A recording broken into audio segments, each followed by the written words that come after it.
Ahí estamos. Vamos a compartir varios versículos de la Biblia, así que les invito a que traigan sus espadas. Vamos a buscar varios textos. No voy a poder darle demasiado tiempo para buscar, pero todos ustedes son diestros para encontrar los textos. Estaría muy lindo si los quieren anotar, porque muchos de estos textos les van a servir para luego repasarlos.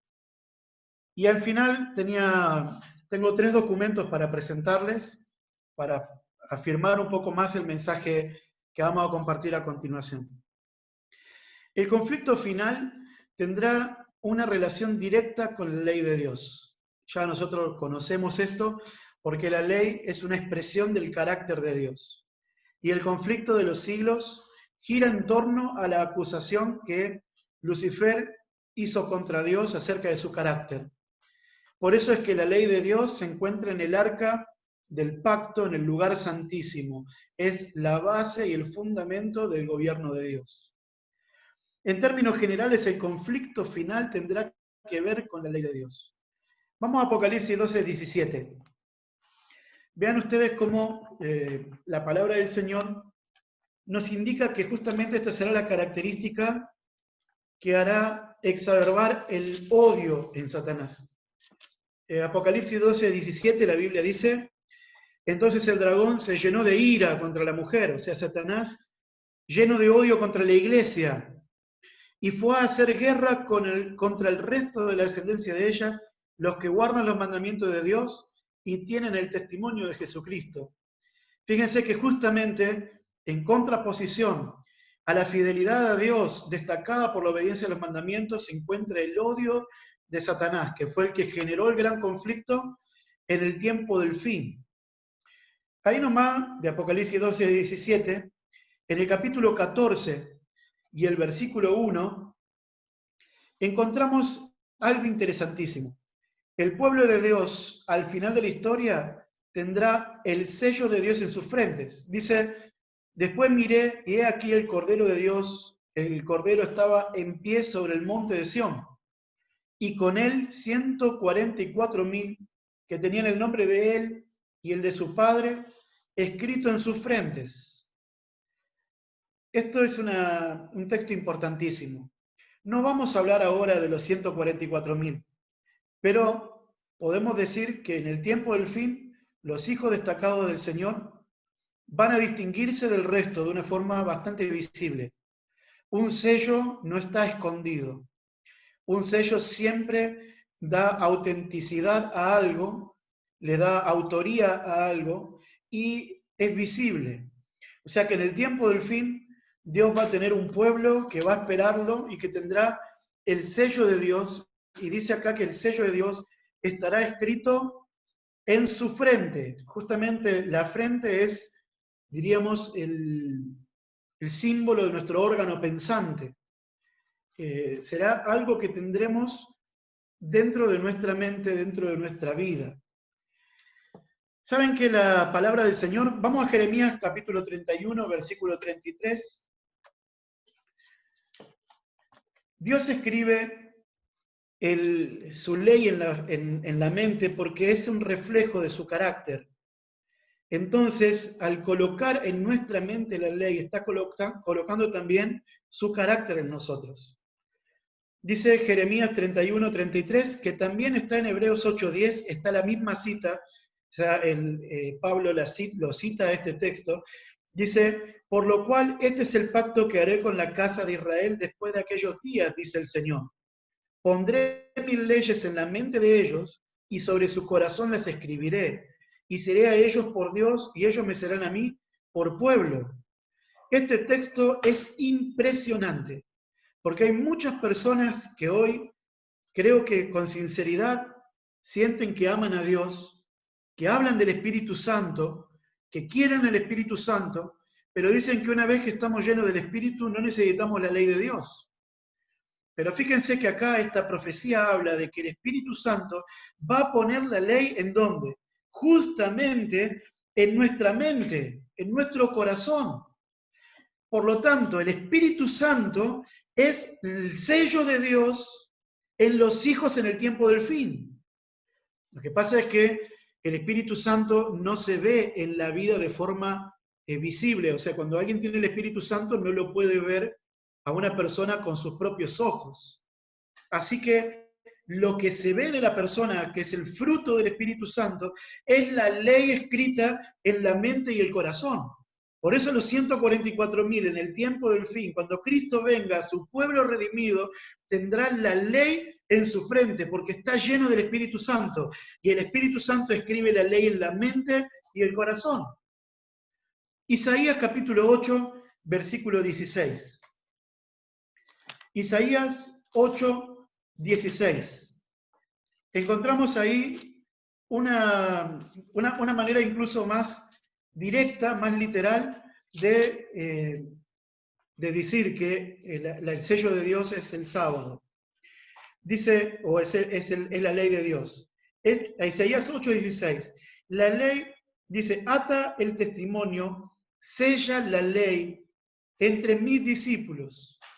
Claramente el texto bíblico nos indica que la ley de Dios es el sello distintivo del pueblo de Dios. Por supuesto que vamos a ver a continuación que hay una parte de la ley que es la que está en conflicto en el tiempo del fin. Segunda de Timoteo capítulo 2. Y ahora enfrentémonos a lo que dice San Pablo. Segunda de Timoteo capítulo 2, versículo 19. Segunda de Timoteo 2, 19. Dice la palabra del Señor, lo voy a compartir aquí en la Nueva Traducción Viviente. Sin embargo, la verdad de Dios se mantiene firme como una piedra de cimiento con la siguiente inscripción. El Señor conoce a los que son suyos, y todos los que pertenecen al Señor deben apartarse del mal. Fíjense que claramente hay una distinción entre el pueblo de Dios con los demás, porque los que están dentro del pueblo de Dios se separan del mundo, muestran una diferencia, muestran que son miembros del pueblo de Dios al separarse de la iniquidad. Y sabemos que el pecado es iniquidad y es infracción de la ley. Hace unas semanas atrás, cuando estuvimos compartiendo esa serie de mensajes, estuvimos basando los mensajes en Apocalipsis 14, ¿se acuerdan? En el mensaje de los tres ángeles, en los mensajes de los tres ángeles. Y ahí claramente en los mensajes de los tres ángeles hablamos acerca de la importancia de la ley de Dios, especialmente en el mensaje del tercer ángel, del último, cuando se habla acerca de la falsa adoración, que será el pueblo de Dios, intentarán obligar al pueblo de Dios y al mundo entero para irse en pos de Satanás. Vamos a ir a eso en un momento más, pero antes quiero compartirles qué parte de la ley de Dios será la que básicamente estará en conflicto en el tiempo del fin. Porque ustedes saben que aunque las personas hacen lo contrario, nadie está en desacuerdo con que no hay que adulterar, con que no hay que mentir, no hay que matar, no hay que maltratar a los padres. Creo que todo el mundo está de acuerdo, incluso sin ser cristiano.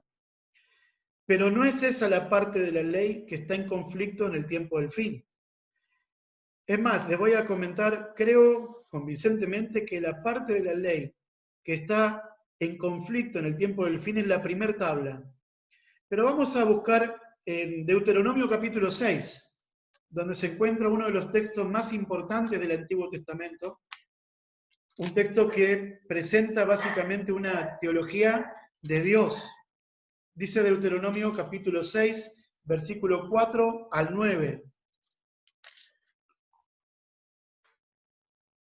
Oye Israel, Jehová nuestro Dios, Jehová uno es, y amarás a Jehová tu Dios de todo tu corazón, de toda tu alma y con todas tus fuerzas. Y estas palabras que yo te he mandado hoy estarán sobre tu corazón. Fíjense que está hablando no de los mandamientos que se encuentran en la segunda tabla, porque los mandamientos de la segunda tabla hablan de nuestro amor que corresponde a nuestro prójimo. Pero la primera tabla, los primeros 4 mandamientos, hablan del amor que corresponde de nosotros hacia Dios. Y el texto dice, amarás a Jehová tu Dios con todo tu corazón, con toda tu alma y con todas tus fuerzas. Se refiere a los mandamientos de la primera tabla. Y continúa, atento a lo que dice ahora, porque es importantísimo. Estas palabras que yo te mando hoy estarán sobre tu corazón y las repetirás a tus hijos y hablarás de ellas estando en tu casa y andando por el camino y al acostarte y cuando te levantes. Atentos ahora. Y las atarás como una señal, ¿en dónde? En tu mano. ¿Dónde va a poner Satanás su marca? En la mano, pero nosotros tenemos que tener esta marca en nuestra mano, la señal de Dios. Dice, y las atarás como una señal en tu mano, y estarán como frontales entre tus ojos. ¿Qué hay entre los ojos? Nuestra frente. Es donde Dios va a poner su sello a los hijos de Dios en el tiempo del fin. Dice, y las escribirás en los postes de tu casa y en tus puertas. Por lo tanto, los mandamientos que corresponden a la adoración, los mandamientos que corresponden a nuestro amor a Dios, que son el primero, segundo, tercer y cuarto mandamiento, tendrán un papel protagónico en el tiempo del fin y con una razón incluso distintiva, tenemos que colocarlo más que nunca en nuestra frente y en nuestra mano. Tienen que ser algo que llevemos dentro nuestro y que practiquemos. Por eso en la frente y en la mano. Algo que entendemos, aceptamos, creemos, pero que también observamos, practicamos, hacemos. Es importantísimo que lo podamos entender, porque la segunda tabla de los mandamientos corresponden a principios morales universales, que aunque no se cumplen, todos creo que más o menos cualquier persona de este mundo, cualquier moralista firma debajo de ellos. Pero los primeros 4 mandamientos son importantísimos para nosotros. Antes de ir al siguiente texto, quiero recordar con ustedes esos mandamientos. El primero dice, no tendrás dioses ajenos delante de mí.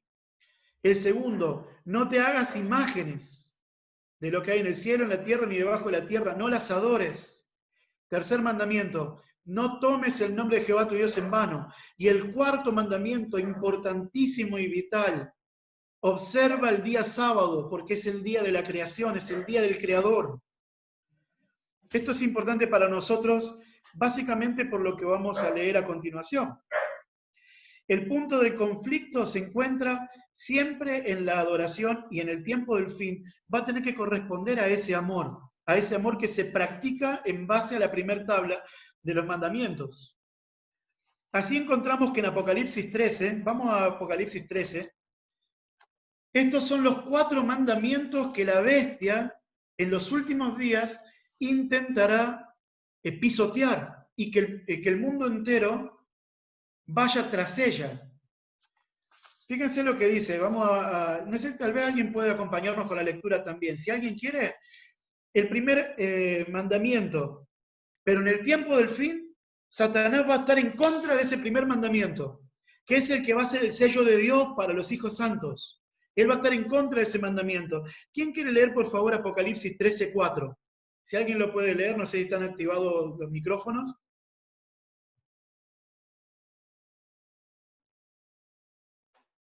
No. ¿Lo leo, pastor? Bueno, por favor, Apocalipsis 13:4. Dice, y adoraron al dragón que había dado autoridad a la bestia, y adoraron a la bestia diciendo, ¿quién es semejante a la bestia y quién podrá luchar contra ella?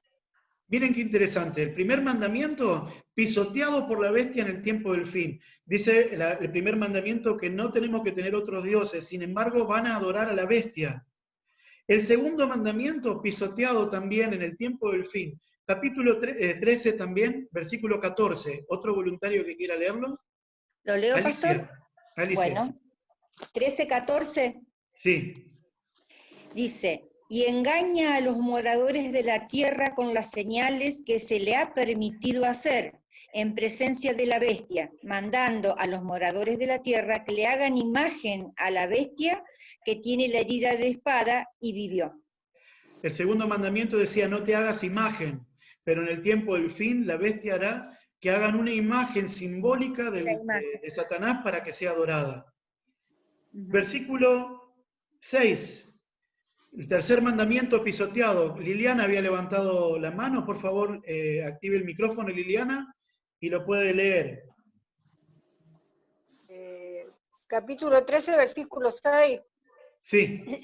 Y abrió su boca en blasfemias contra Dios para blasfemar su nombre y su santuario y los que moran en el cielo. Fíjense que el tercer mandamiento decía, no tomarás el nombre de Jehová tu Dios en vano. Sin embargo, estos blasfeman contra el nombre de Dios.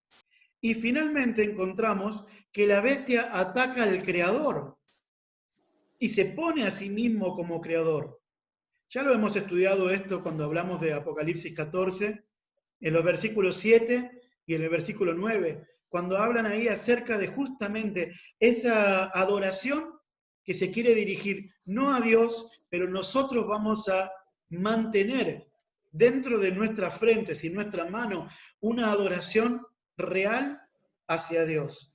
No sé si estamos cayendo en la conclusión y estamos entendiendo que aunque toda la ley de Dios es para nosotros importante y es el sello completo de Dios, la parte que estará en pugna en el tiempo del fin es la primera tabla. Y de esa primera tabla, que tenemos 4 mandamientos, los 4 son pisoteados por Satanás. Él levantará un día falso, ya lo ha levantado, vamos a ver a continuación algunas cosas después, pero lo levanta para poder conquistar el mundo de esa forma. Engañar a las personas, engañar a los seres humanos que como no comprenden la palabra del Señor, como no estudian la Biblia, caerán. Pero nosotros no estamos en tinieblas para caer. Entendemos esto. Dios quiere poner su sello en tu frente y en tu mano. Y ahí decía bien claritamente Deuteronomio, que esos mandamientos tienen que estar colocados en nuestras manos y en nuestra mente y en nuestro corazón. Ahora, el sello de Dios, claramente, de los 4 mandamientos, es justamente el día sábado. Es el que más florece, el que más brilla de los primeros 4 mandamientos. Vamos a buscar Éxodo 31, 17. Y fíjense lo que va a decir este texto, Éxodo 31, 17. Importante para todos los adventistas. Qué bueno sería que estén anotando estos textos para no olvidárselos nunca, grabarlo en la memoria. Dice Éxodo 31, 17, señales para siempre entre mí y los hijos de Israel, porque en 6 días hizo Jehová los cielos y la tierra, y en el 7º día cesó y reposó. Señales para siempre. Ezequiel capítulo 20, vamos a Ezequiel capítulo 20, solamente algunos textos más que son importantes. Y ya quiero pasar a otra cosa porque no nos va a dar el tiempo si no. Ezequiel capítulo 20, versículo 12. Dice la palabra del Señor, y les di también mi día de reposo para que fuesen por señal entre mí y ellos, para que supiesen que yo soy Jehová que los santifico. Y Ezequiel 20:20, ahí nomás.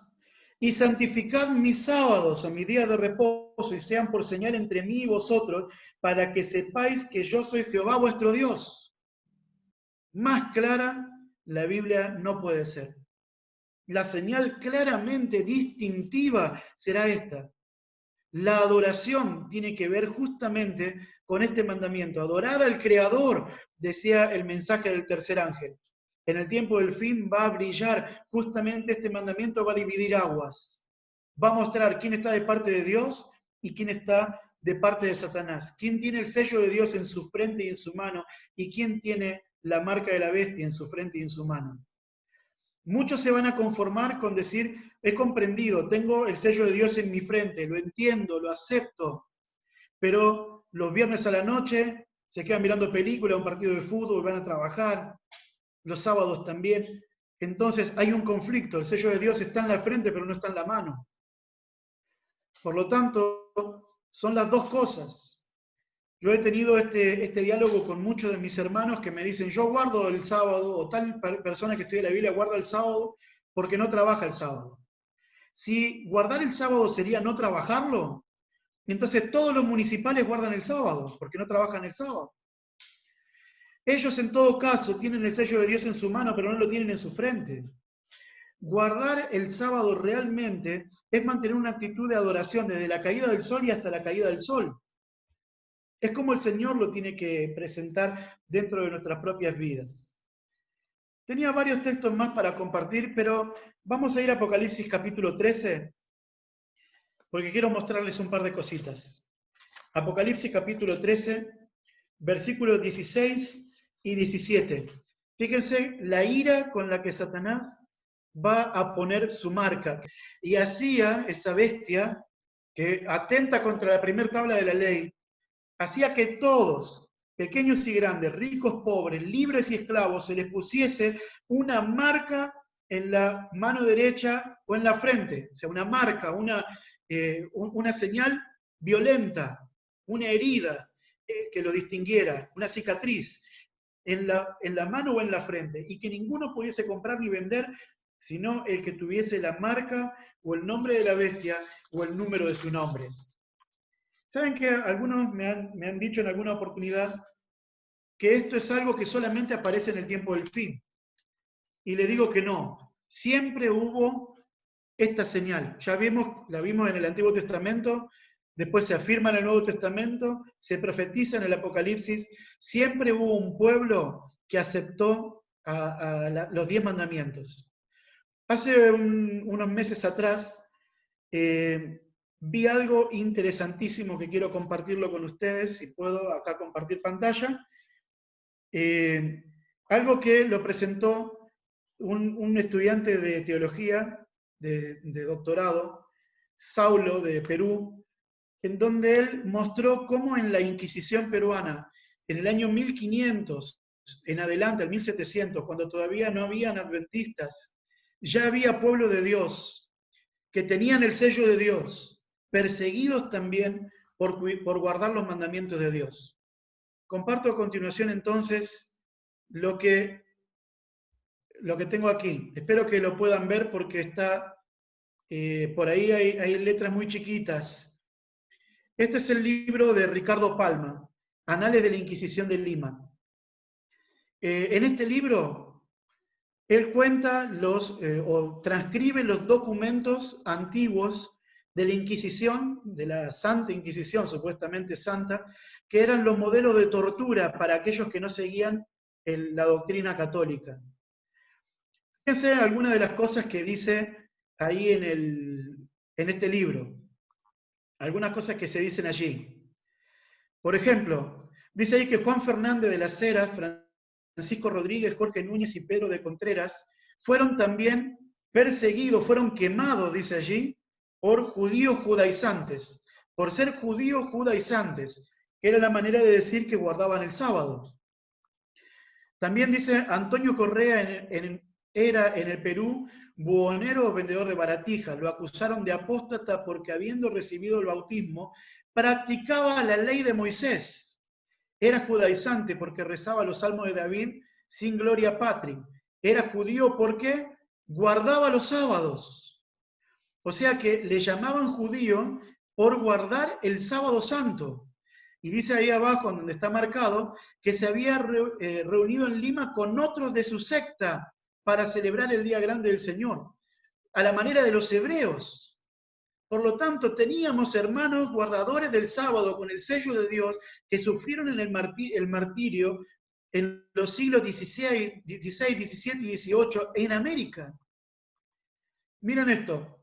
Estos últimos fueron los portugueses Baltasar Rodríguez de Lucena y Duarte Núñez, judíos judaizantes. También fueron castigados por su fe. Se dice también que se achicharró en el fuego a esta persona por haber sostenido que la ley de Moisés era verdadera. También dice acá que a este hombre, Manuel Bautista Pérez, comerciante, lo acusaron de judío judaizante. También fueron relajados o quemados vivos por observantes de la ley de Moisés. Dice también acá, abjuraron de vehementi por sospechosos de seguir la ley de Moisés a estas personas. Dice, fueron reconciliados y vestidos con San Benito por observantes de la ley de Moisés. O sea, noten ustedes la persecución que ya había en aquellos tiempos contra los que ya tenían el sello de Dios. Manuel Bautista Pérez, natural de Áncar en el obispado de Coimbra, de 54 años de edad, cabeza de los judíos en Perú, gran rabino de la sinagoga. Aquí otro más destacado que murió quemado e impenitente. También dice, penados por judaizantes los portugueses Juan Méndez, Antonio Núñez, Juan López, Francisco Báez. Fíjense las listas que este libro, que no es adventista, cuenta de las personas que fueron asesinadas por la Santa Inquisición, por los cristianos de aquella época, entre comillas, por guardar la ley verdadera del Señor, por tener el sello de Dios. Dice, la llama devoraron solo los cuerpos de Jorge Núñez, Juan Fernández, Pedro Contreras y Francisco Rodríguez, portugueses, convictos de guardar el sábado. También dice, estos 7 reos, en otro texto, ¿no?, acusados de seguir la ley de Moisés, abjuraron. Estas son personas perseguidas. Dice también esta otra persona, Baltasar de Lucena, de 20 años, un joven, ambos portugueses murieron en la hoguera como judíos pertinaces, que aún en el tormento dijeron que querían morir fieles a la ley de Moisés. Es importante lo que estamos viendo, porque esto que pasó volverá a pasar. Nunca el enemigo cambia. El enemigo siempre es igual. Dice Adriano Rodríguez, holandés, carpintero de Rivera en el Callao y observante de la doctrina de Lutero. Fíjense, este ya hablaba de la salvación. Este otro, Manuel Núñez de Almeida, presbítero natural de Coimbra, en Portugal, también por judío y hereje, judaizante y hereje. Más abajo dice, Garci Méndez, apóstate y observante de la ley de Moisés. Y fíjense más abajo qué interesante, Juan Acuña de Noronha, portugués de 55 años, mercader, descendiente de judío y hereje, que negaba la inmortalidad del alma, fue quemado en persona. Nosotros también negamos la inmortalidad del alma porque la Biblia no habla de esa inmortalidad natural del alma. También acá hay otra carta traducida para nosotros. Os mandamos denunciar ante nos si sabéis o habéis oído decir que algunas personas hayan guardado los sábados en observancia de la ley de Moisés. Dice también que esa ley la guardaban como guardándola desde el viernes en la tarde. Esto es increíble, porque a veces los adventistas nos creemos que somos los únicos que hemos encontrado el sábado, que lo descubrimos, y Dios siempre tuvo un pueblo que guardó la ley y que tenía el sello de Dios y que fue capaz de ir a la muerte por no dejar de lado la palabra del Señor. Ya estoy terminando este primer documento. Acá se habla, dice, fue acusado de haber proferido proposiciones judaicas, blasfema y herética y de observar la ley de Moisés, y lo sentenciaron a 10 años de trabajo. Estos son los nombres de los que fueron quemados en persona por guardar el sábado. Este era el primer documento que les quería compartir. A ver, fíjense que impresionante, porque esto pasó antes, y a veces nosotros estamos conociendo la historia de los valdenses, de otros que vivieron en Europa. Estos eran americanos, que antes que existiese el adventismo, ya tenían el sello de Dios. Nosotros, hermanos, no somos especiales por ser adventistas, somos especiales por ser el pueblo de Dios. Que desde el primer día en que hay pueblo de Dios, siempre el pueblo de Dios guardó el sábado. Cuando nos dicen que somos parecidos a los judíos, claro que somos parecidos porque ellos eran el pueblo de Dios y nosotros continuamos siendo el pueblo de Dios. Tenemos los mismos mandamientos. Dios no cambia y el enemigo tampoco cambia. La condescendencia y aparente apertura que hoy tiene el mundo para con nosotros es una fachada. Cuando el pueblo de Dios en los últimos días tenga una verdad distinta a lo que el mundo va, este odio que se enardeció en la Edad Media y acá con nuestros propios hermanos americanos, va a volver a resurgir, va a volver a entrar. Es por eso que les comparto, como para que ustedes vean solamente una pequeña señal de esto, se los comparto a través de un PowerPoint más. A ver si lo alcanzamos a ver, ojalá que se vea bien, que podamos compartirlo bien. Esto que voy a mostrarles, seguramente si están con el celular, no lo van a alcanzar a leer bien, pero después les puedo compartir el PowerPoint si a alguno le interesa. Fíjense las definiciones del sábado y domingo en el diccionario de la Real Academia Española desde 1780 al 2014. Hay un poquito de historia. Desde 1780 hasta el 2014 la Real Academia Española publicó 23 diccionarios. Todos ellos son la fuente autorizada para el habla hispana. Los demás diccionarios se guían por lo que dice el diccionario de la Real Academia Española. Y ustedes ven ahí a la derecha todos los años en donde se hicieron esas reediciones del diccionario de la Real Academia Española. El último se hizo en el 2014. Ahí tenemos, miren, unas imágenes de los primeros diccionarios de la Real Academia Española y el de la derecha es el del 2014. Fíjense el de 1780 fue publicado en España. Acá hay algunos de los diccionarios que hay hoy, la mayoría de todos ellos dependen del diccionario de la Real Academia Española. En 1865, se lo voy a leer, sé que la mayoría no alcanza a leerlo, pero ahí está el documento. Bajo día domingo dice, primer día de la semana consagrado al Señor, y dedicado a su culto y al descanso del hombre. Bueno, bien, y cuando dice sábado, dice séptimo y último día de la semana, dedicado por los antiguos a Saturno. ¿Está bien? Porque vieron que en inglés sábado se dice Saturday, que sería día Saturno. Pero dice claramente séptimo día de la semana. En la edición de 1899, bajo día domingo dice, primer día de la semana que está dedicado especialmente al Señor y a su culto. Y bajo día sábado dice, séptimo y último día de la semana. O sea, qué interesante, ¿no? Porque estamos viendo que esas ediciones decían correctamente. En 1925, bajo domingo, dice, primer día de la semana que está dedicado especialmente al Señor y a su culto, y en sábado dice séptimo y último día de la semana. O sea que en 1925 seguimos igual. En 1956, la 18ª edición, domingo, primer día de la semana que está dedicado especialmente al Señor y a su culto. Y bajo sábado, séptimo y último día de la semana. Seguimos bien. En 1970, bajo domingo, primer día de la semana que está dedicado especialmente al Señor y a su culto. Y bajo sábado, séptimo y último día de la semana. En 1992, acá tenemos que empezar a prestar atención. Es ahora cuando se empiezan a desarrollar rápidamente los tiempos del fin. Bajo domingo dice, séptimo día de la semana civil, primero de la litúrgica. Cambió, si ustedes se dan cuenta, la edición de 1970 decía primer día de la semana.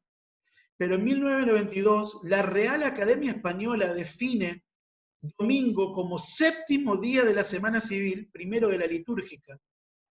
Y bajo sábado dice sexto día de la semana. Y en la segunda acepción, día santo judío, en el que el Pentateuco prescribe la oración y prohíbe todo trabajo doméstico o que implique lucro o esfuerzo físico. Ahí ustedes están viendo claramente un cambio, ya no desde el punto de vista religioso, sino desde el punto de vista educativo.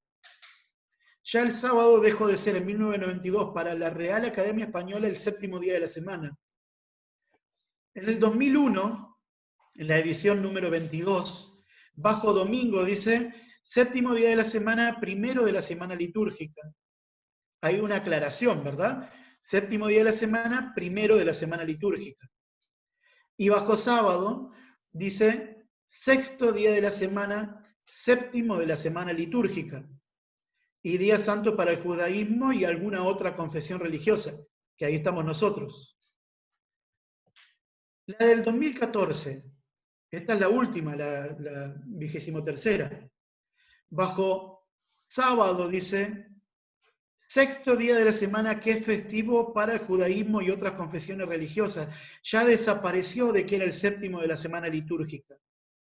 Solamente dice que es el sexto día de la semana que es festivo para el judaísmo y otras confesiones religiosas.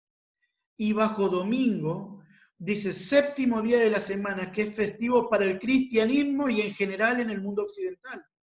Se dice que es festivo para el cristianismo, sacando a todos los que no guardan el domingo del mundo del cristianismo. Y fíjense cómo dice en la edición de 1956, bajo Adventista dice, dícese de una secta americana que espera un segundo y próximo advenimiento de Cristo. Ahí tenemos la imagen de Saulo. ¿Cuáles son las conclusiones que encontramos al estudiar esto? La primera conclusión, el significado de sábado para nuestro propio idioma en nuestra cultura occidental ha sufrido una modificación progresiva. Su primera acepción era séptimo y último día de la semana. Esta pasó a ser una segunda acepción del mismo término y luego la perdió, de modo que en la edición de 2014 solo dice sexto día de la semana. Y la segunda conclusión es que, por otra parte, el significado del término domingo ha tenido una modificación progresiva opuesta al sábado.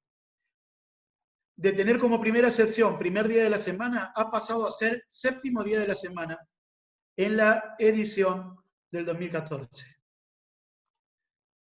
Yo creo, mis hermanos, que esto debería a nosotros representar un sacudón, mostrarnos que lo que durante años predicamos, hoy se está convirtiendo en una realidad. Antes nos sosteníamos en la definición del diccionario para demostrar cuál era el séptimo día de la semana. Hoy, según la Real Academia Española, ya no nos sirve. Los calendarios ya están empezando a venir con el séptimo día de la semana, el día domingo.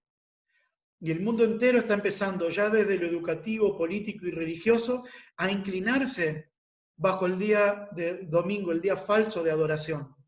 Mientras que el pueblo verdadero de Dios, el pueblo santo de Dios, ya no es considerado dentro del mundo cristiano para la Real Academia Española. Somos una secta que guarda el día sábado como los judíos. Yo lo que encuentro, hermano, en todo esto es para nosotros un gran sacudón para que despertemos. Cristo viene muy pronto. Y la diferencia que va a haber entre nosotros y los demás se va a ver por lo que entendés, por lo que Cristo ha puesto en tu corazón, en tu mente, por el Espíritu Santo trabajando y poniendo su ley, su carácter en tu vida. Y se va a ver porque lo que tenés en tu mente, en tu vida, se va a reflejar con lo que haces, con tu obrar, con tu forma de practicarlo. Así que, hermanos amados, en los tiempos finales vendrán tiempos peligrosos.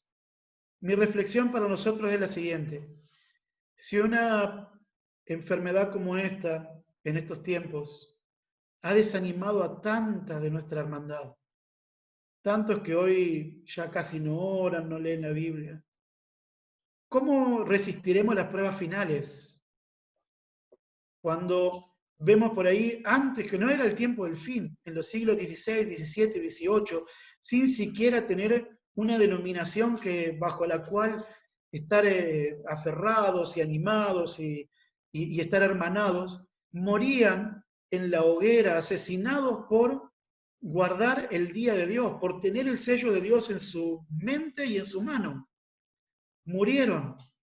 Y no murieron naturalmente, murieron asesinados, perseguidos. Nosotros en el tiempo del fin, si tenemos que padecer pruebas similares, ¿cómo nos encontrará ese momento? Creo que tenemos mucho que agradecer al Señor de poder ser parte de esa generación final. Pero también tenemos que asumir la tremenda responsabilidad de estar preparados para ese día. Que Dios los bendiga, mis hermanos. Espero que de alguna forma las profecías nos sacudan para afirmar mucho más nuestra fe en estos tiempos finales.